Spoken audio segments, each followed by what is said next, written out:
지금 봐야 될 거는 실적에 대한 기대가 너무 낮아져 있다라는 거예요. 전체적으로 봤을 때 종목별이나 업종별로 좀 다를 수 있겠지만 매년 반복됩니다. 1분기 서프라이즈, 2분기 예상 상회, 3분기 예상 하회, 4분기 실적 쇼크. 서프라이즈 예상 상회, 예상 하회, 쇼크. 서프라이즈 예상 상회, 예상 하회, 이번에 쇼크겠죠. 이번 4분기 실적 시즌은 쇼크일 수밖에 없다. 매년 반복됐듯이 쇼크일 수밖에 없는데 주가에 미치는 영향은 제한적이고 오히려 다음 분기나 앞으로의 기대감을 어디서 가져갈까라는 게 포인트인데 선수요가 들어온다, 중국 경기 회복된다, 또 하나는 환율 효과입니다. 아마 1분기 실적 시즌에는 앞서 말씀드렸던 매크로 변화 그리고 트럼프 정책에 대한 불안감들이 오히려 선수요를 끌어내는 요인, 여기다 환율 효과가 들어오면 1분기는 실적이 좀 괜찮을 거라고 보고 있어서 이번 실적 시즌이 실적에 있어서 최악을 지나는 그런 전환점이 되지 않을까라는 생각을 하고 있습니다.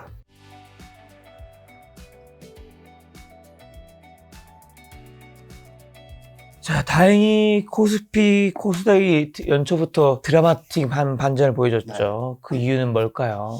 제가 뭐 제목에도 쓴 것처럼 미운놀이였던 코스피가 갑자기 백조로 변신하는 거 아니야? 라고 생각할 수도 있는데요. 진짜 미운놀이였죠. 작년 연간 수익률을 보면 몇 안 되는 마이너스 수익률 국가였고요. 그리고 8월 이후로 보면 그냥 압도적으로 꼴찌였어요. 그런데 올해 초 들어서부터 5.17%가 급반등을 했거든요. 보시면 태국, 일본, 중국, 홍콩, 인도, 대만 거의 다 마이너스고 나스닥이랑 S&P 500 다우도 이제 막 플러스 반전하는 상황인데 코스피만 좀 잘 갔죠. 자, 그럼 왜 그랬을까를 보면 7월 11일 고점 이후 내려오는 과정을 보면 자, 어떤 악재를 반영했나 볼게요. 경기 침체 우려. 지금 말도 안 된다고 생각할 수 있는데 샴수를 가지고 침체 확률 87%다, 95%다 막 이랬죠. 그리고 통화 정책에 대한 불안감, FMC 경계감, 그리고 중독 지역적 불확실성, 반도체 불안, 실적 레벨 다운, 그리고 트럼프 정책 우려, 비상계엄 사태, 반도체 실적 불안 계속 압박을 받아왔거든요. 자, 그러면 여기서 이거보다 더 나빠질 게 뭐 있을까?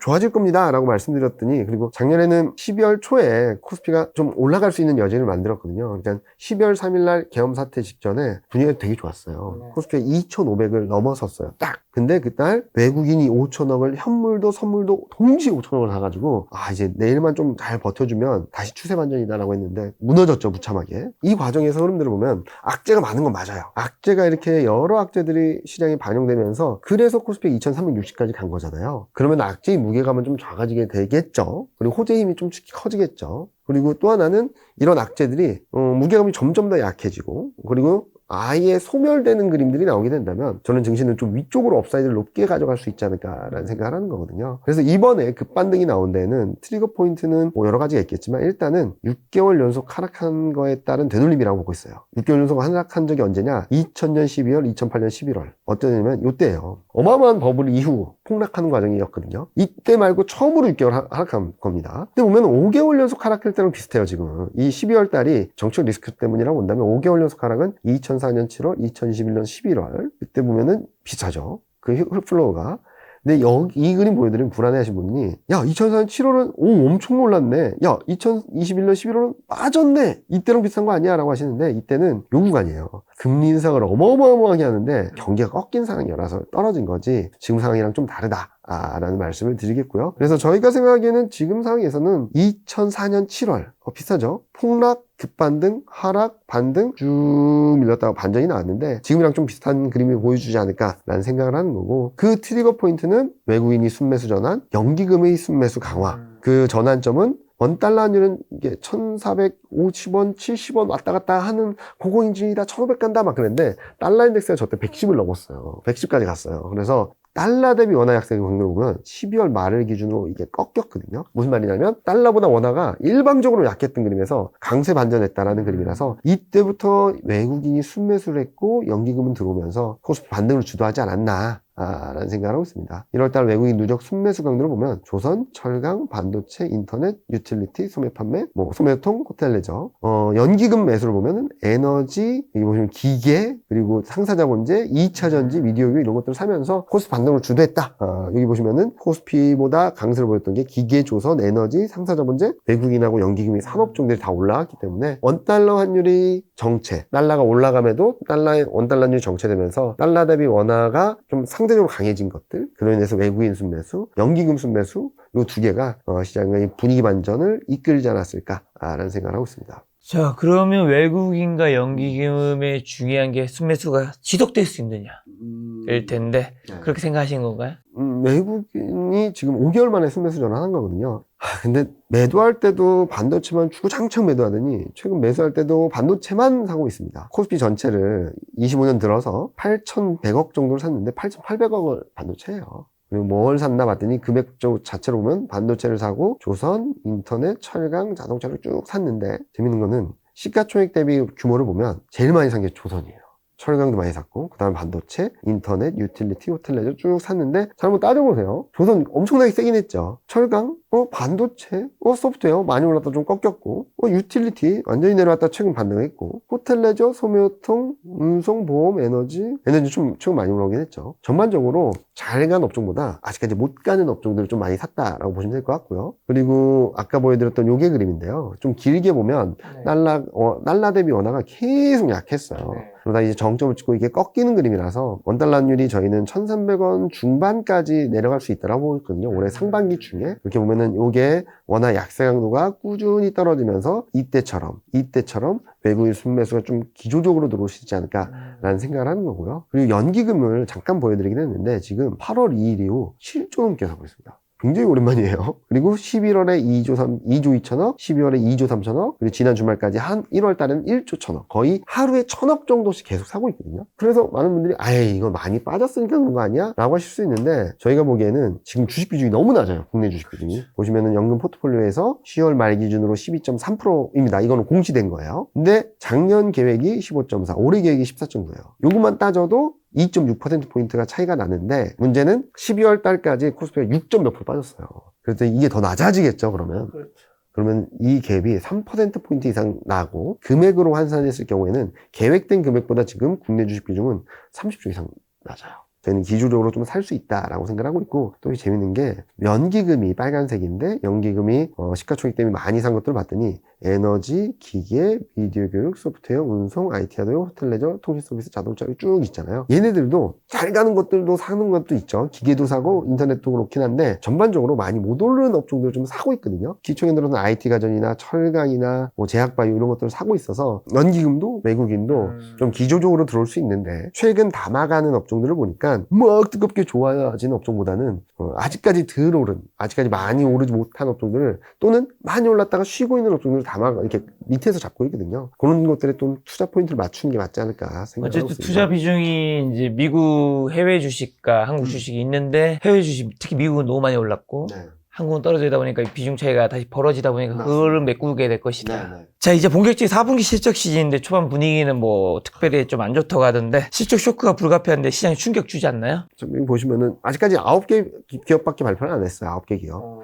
그중에 7개가 실적 쇼크 컨센서스 하회 비율이 88%, 쇼크 비율이 78%죠. 엄청 안 좋게 나오곤 있어요. 건설하고 조선 빼고는 다 실적 쇼크 중이라고 보시면 될 것 같고 그래서 4분기 이익 전망은 크게 레벨 다운 되죠. 왜냐면 실적이 발표되는 대로 반영이 되니까. 문제는 25년 실적 전망도 같이 떨어지고 있다는 건데 덜 떨어지는 속도는 덜하긴 한데 아직까지 떨어지고 있습니다. 4분기 실적을 기대할 건 없다 라고 말씀드리고 있고 자 그러면 뭐가 실적을 떨어뜨리냐 2차전지, 디스플레이, 보험, 제약바이오, 반도체, 중소비주 이쪽들이고 25년 이익을 보면은 전반적으로 2차전지, 디스플레이, 반도체, 건설 기계 정도예요. 그래서 지금은 2차전지 업종에 대한 업황에 대한 불안감들이 굉장히 크고 반도체 업황에 대한 불안감들도 크고 그런 것들이라 보는데 자 제가 보고 싶은 거는 전자가 실적 쇼크였고 LG전자도 실적 쇼크였거든요. 삼성전자, LG전자. 근데 주가는 반등했어요. LG에너지솔루션은 1개월 전망보다는 잘했거든요. 근데 주가가 이틀 연속 빠졌습니다. 왜 그럴까? 쇼크 난 애는 반등하고 예상했던 것만큼 나왔던 애는 내려가고 그래서 저는 4분기 실적 시즌이 굉장히 어렵다라고 보는데 자 여기 보시면 삼성전자 1개월, 3개월이에요. 컨센서스가. 삼성전자는 계속 빠졌죠. LG엔솔은 중간에 이렇게 튀었어요. 그래서 주가가 반등을 했고 그래서 실적 기대에 따라서 컨센서스보다 잘했냐 못했냐도 보다도 시장에 기대하는 것보다 괜찮았냐 못했냐인 것 같아요. 삼성전자, LG전자는 시장이 기대했던 것보다 우려했던 것보다 아유 다행이다 이런 심리가 들어왔고 LG에너지솔루션은 좀 일말의 기대감마저 무너뜨리는 실적이 나오니까 불안해하지 않았나? 주가가 좀 레벨 다운되지 않았나? 라는 생각을 하는 거거든요. 지금 봐야 될 거는 실적에 대한 기대가 너무 낮아져 있다라는 거예요. 전체적으로 봤을 때. 종목별이나 업종별로 좀 다를 수 있겠지만 매년 반복됩니다. 1분기 서프라이즈, 2분기 예상 상회, 3분기 예상 하회, 4분기 실적 쇼크. 서프라이즈 예상 상회, 예상 하회, 쇼크. 서프라이즈 예상, 이때는 예상 하회, 예상 상회, 쇼크. 서프라이즈 예상 상회, 예상 하회, 이번에 쇼크겠죠. 3분기 때부터는 실적이 예상했던 것보다 못하고 왜 1분기 때는 좋을까? 4분기 때 실적 쇼크가 오히려 기존걸 만들어준다라고 생각하고 있어요. 기대치를 확 낮춰버리니까요. 그래서 저는 이번 4분기 실적 시즌은 쇼크일 수밖에 없다. 매년 반복됐듯이 쇼크일 수밖에 없는데 주가에 미치는 영향은 제한적이고 오히려 다음 분기나 앞으로의 기대감을 어디서 가져갈까라는 게 포인트인데 앞서 말씀드렸던 것 중에 선수요가 들어온다? 중국 경기 회복된다? 이런 것들이 아마 1분기 실적 시즌에는 좀 반영이 될 거라고 보고 있고 또 하나는 환율 효과입니다. 이걸 보시면은 수출 증가율이 달러 기준으로 하면 4.2%밖에 못 늘었는데 환율 기준으로 하면 12.3%가 늘었어요. 그리고 지금도 고공행진 중이죠. 1,450원대에서. 그렇게 본다면 아마 1분기 실적 시즌에는 앞서 말씀드렸던 매크로 변화 그리고 트럼프 정책에 대한 불안감들이 오히려 선수요를 끌어내는 요인 여기다 환율 효과가 들어오면 1분기는 실적이 좀 괜찮을 거라고 보고 있어서 이번 실적 시즌이 실적에 있어서 최악을 지나는 그런 전환점이 되지 않을까라는 생각을 하고 있습니다. 자, 그렇다면 부장님께서 보시는 25년에 주목해야 될 업종 어떤 주식 사야 되는 건가요? 반도체가 그렇게 안 좋은데 어떻게 코스피가 3천 가냐. 그러니까요.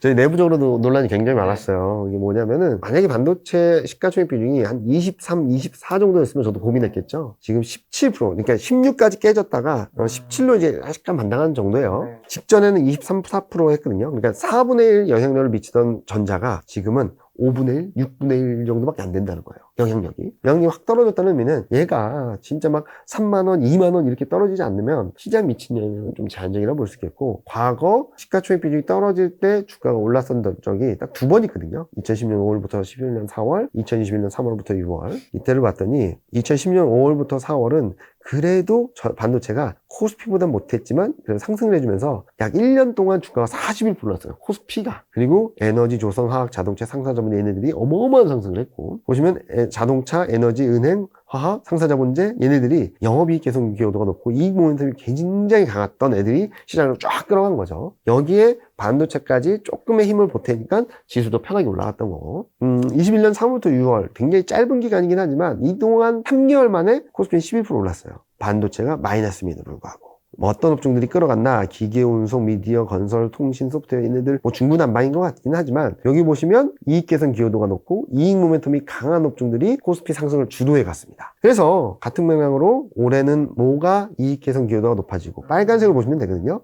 전자가 아직까지 떨어지고 이렇게 올라오는 애들을 봤더니 2차전지, 상사자본재, 조선, 제약바이오, 기계, 인터넷, 화장품, 의료 이런 업종들이 이렇게 개선 기여도가 올라오고 이익 모멘텀까지 매칭을 해서 보니까 반도체, 조선기계, 2차전지, 인터넷, 제약바이오, 중국 소비주가 들어와 있고요. 요거 보여드리면은 반도체를 빼고 조선기계, 2차전지, 인터넷, 제약바이오, 중국 소비주만 시가총액 비중을 합쳤더니 36.4, 반도체는 24.8. 반도체보다 50% 정도 비중이 커요. 그래서 저는 반도체가 굉장히 방해만 안 하면 36.4의 비중을 갖고 있는 애들이 코스피 3천 정도까지는 갈 수 있다라고 보고 있고 반도체가 힘을 내주면 그 이상으로 좀 상승폭이 열리지 않을까라는 생각을 하는 부분이라서 저는 지금 시점에서는 반도체는 플러스 알파 요인 그리고 반도체 말고 조선, 기계 최근 너무 잘 가는 업종들이기도 하죠.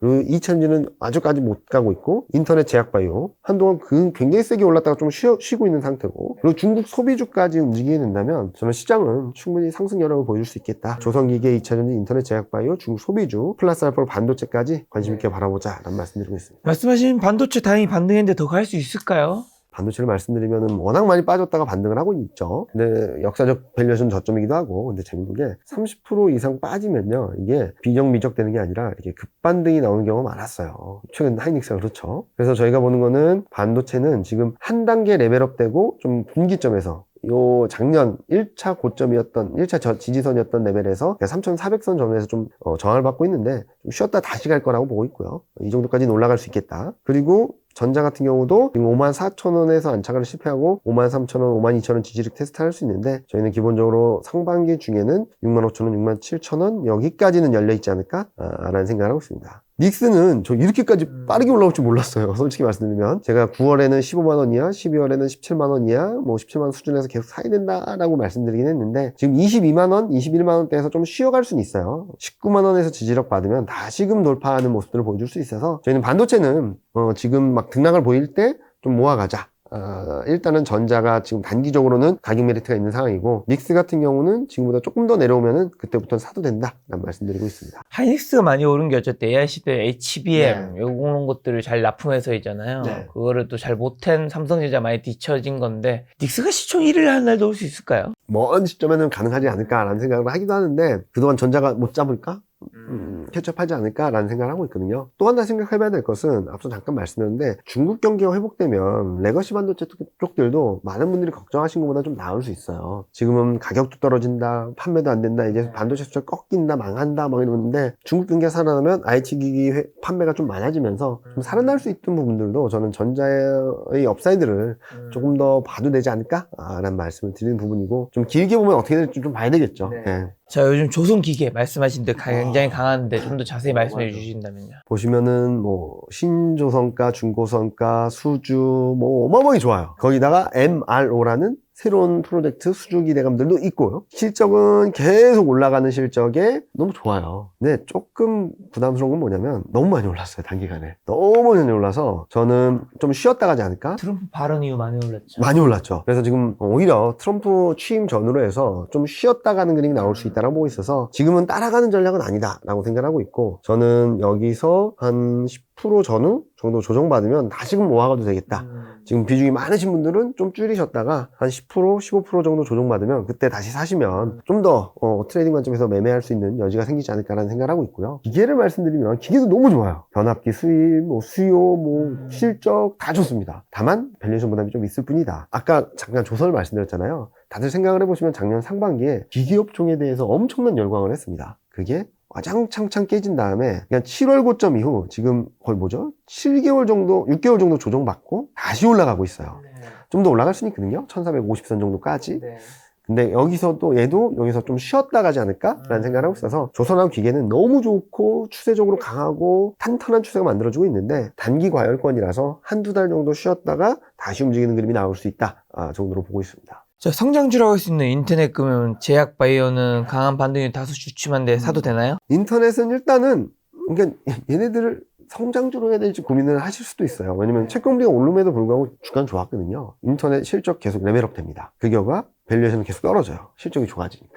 그래서 저희는 실적이 되는 애들로 보자. N사가 제일 매력적이지 않을까라는 생각을 하고 있고요. 인터넷 업종 보면은 이 비슷한 거죠. 아까 조선기계랑 비슷해요. 쫙 치고 올라갔다가 고점 딱 찍고서 이렇게 쭉 밀렸는데, 아마 여기서 조금 더 밀리면 바닥 잡고 다시 올라가는 그림이 나올 수 있어서 저는 지금부터 조금 분할 매수해도 되겠다 정도로 보고 있고요. 그리고 제약바이오도 재밌죠. 성장주라고 하는데 밸류에이션이 계속 바닥에 있어요. 그리고 이익이 어마어마하게 늘어납니다, 올해. 그래서 제약바이오를 바라볼 때 신약개발이나 이런 모멘텀보다도 실적이 확실한 애들, 그래서 실적이 확실해서 신약개발이나 수주를 받으면 더 좋아지고, 신약개발에 실패하거나 아니면 수주를 못 받는다 하더라도 계속 좋은 애들을 들고 가는 게 맞지 않을까, 대형주를 보자 라는 말씀드리고 있고요. 맞아요. 제약바이오도 4개월 연속 급등을 하다가 2달 정도 조정받고 다시 움직이고 있거든요. 2320 여기 정도에선 좀 저항받고 2200 초반, 2100 후반 이 정도까지 다시 내려올 수 있는데 다시 올라갈 거거든요. 그래서 인터넷 제약바이오는 지금 가격대에서부터는 좀 밀리는 대로 조금씩 모아가시면 괜찮겠다. 만약에 갖고 계신 분이면 좀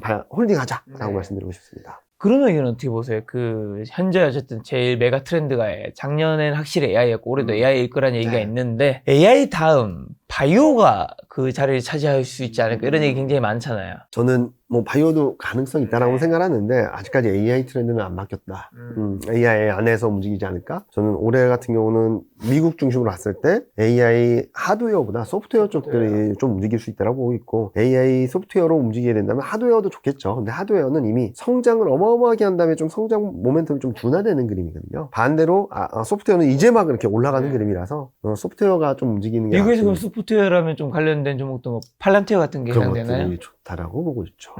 그렇다고 해서 하드웨어가 밀린다는 게 아니에요. 그러니까 그동안은 하드웨어가 엄청나게 올라가고 소프트웨어가 이렇게 좀 천천히 올랐다면 지금 하드웨어는 천천히 올라가고 소프트웨어가 좀 강하게 올라가는 그림이 될 수 있다라고 보는 거죠. 그래서 미국은 아마 상승 탄력이 좀 둔화될 수 있다고 말씀드리는데, 그동안 덩치를 키운 애들의 상승 폭은 탄력은 좀 제한되는 가운데 그 안에서 또 다른 업종들의 종목이 막 튀는 그림들이 나올 수 있어서 미국 주식은 좀 종목 선택이 좀 필요하지 않을까라는 생각을 하고 있습니다. 말씀해 주신 업종 중 가장 약한 게 2차 전지인데요. 이거 뭐 끝없이 떨어지던데 반등할 수 있나요? 일단은 제가 앞서 말씀드렸던 매크로 환경들이나 이런 것들을 보면은 채권금리는 정점을 지났고 달러 인덱스도 정점을 지났다. 그러면은 알 수 있는 게 원자재가 움직이지 않을까? 원자재 움직이는 사이클을 보면 천연가스가 일단 움직이고 그 다음에 유가가 움직이고 그 다음에 산업금속이 경기가 회복되는 걸 확인하면서 움직이는데 산업금속이 움직이는 과정에서 자 여기 보시면은 글로벌 전기차 판매량 중에 80%가 여전히 중국하고 유럽이에요. 중국 경기 회복, 유럽 경기 바닥 통과 요게 들어오면 산업금속이 움직일 때쯤 전기차 수요에 대한 기대감들, 불안감들이 좀 완화되고 기대감이 좀 살아나게 되면서 2차전지 소재들이 좀 움직일 수 있다고 보고 있거든요. 그래서 제가 생각하기에는 2차전지가 뭐 끝도 없이 추락을 했죠. 끝도 없이 추락을 했었던 상황인데 지금에서는 여기 정도 2018년, 2020년 고점 수준에서 바닥을 잡고 다시금 올라가는 그림이라서 지금 저점 대비로는 15에서 20% 정도의 상승 여력은 충분히 열려있지 않을까라고 생각하니까요. 많이 갖고 계신 분들, 뭐 고점에서 많이 갖고 계신 분들은 조금 많이 시간적인 여유가 필요하겠지만 요 정도 수준에서 잡으신 분들 그냥 작년 밀릴 때마다 잡으셨던 분들은 충분히 수익을 내고 나올 수 있는 그런 레벨로 갈 수 있다라는 말씀을 드리고 있습니다. 자, 아까 또 영상 초반부에 중국이 굉장히 경기 부양책을 많이 펼치고 있기 때문에 좋아질 수 있다는 말씀해 주시는데 중국 소비주에 대한 생각은 좀 어떠신가요? 일단은 화장품 좋죠. 수출 계속 올라오고 있고요. 스킨케어 올라오고 있고. 근데 재밌는 게 화장품하고 음식료는 계절성이 뚜렷해요. 4분기, 1분기, 2분기, 3분기, 4분기, 1분기, 2분기. 그러니까 매년 4분기 실적이 되게 안 좋고 1, 2분기 실적이 좋거든요. 4분기 실적 시즌, 그러니까 이제 1월 말, 2월 초중반에 실적이 발표될 텐데 그때 실적 결과에 따라 등락이 있을 때 좀 사자라는 말씀을 드리고 싶고요. 음식료도 비슷하죠. 4분기, 1분기, 2분기, 3분기. 4분기, 1분기, 2분기, 3분기. 그러니까 음식료 같은 경우는 4분기에 부진하고 1분기 반등, 2분기 좀 회복, 3분기 폭등 이 패턴이라서 음식료 또한 4분기 실적 시즌에 좀 모아가면 좋지 않을까라는 생각을 합니다. 그래서 화장품 같은 경우는 생각보다 좀 반등을 했죠. 여기 정도 수준에서 등락은 있겠지만 다시 올라가는 3,000을 넘는 그림이 나올 수 있다고 보고 있고 섬유유복도 230 정도에서 좀 등락이 있어도 좀 더 올라갈 수 있는 룸이 있어서 저는 밀리는 대로 흔들리는 대로 사자 라는 말씀드리고 있고 음식료는 이미 다시 밀렸거든요. 지금 사야 될 때다 라는 정도로 정리를 하고 있습니다. 불닭 같은 경우는 어마어마하죠. 불닭. 사실 근데 우리나라는 라면이 메인은 원래 국물이잖아요. 맞아요. 뭐 신라면, 안성탕면 뭐 이런 건데 외국 분들은 약간 국물 없는 라면을 좋아하나 봐요. 스파게티, 파스타. 그러니까. 예. 그래서 여기 보시면 이게 뭐냐면 구글 트렌드예요. 끝도 없이 올라갑니다. 계속 올라가요. 꺾일만 하면 또 튀고, 꺾일만 하면 또 튀고, 이런 그림이라서, 이게 일회성 유행이라기보다는, 자, 언제부터입니까? 20년, 21년부터 계속 올라가는 트렌드라서, 수출 확대라든지 이런 것들, 계속적으로 유효하다라는 생각을 하고 있습니다. 자, 1월에 마지막 그럼 투자 조언 한마디 주고 가신다면요, 부장님?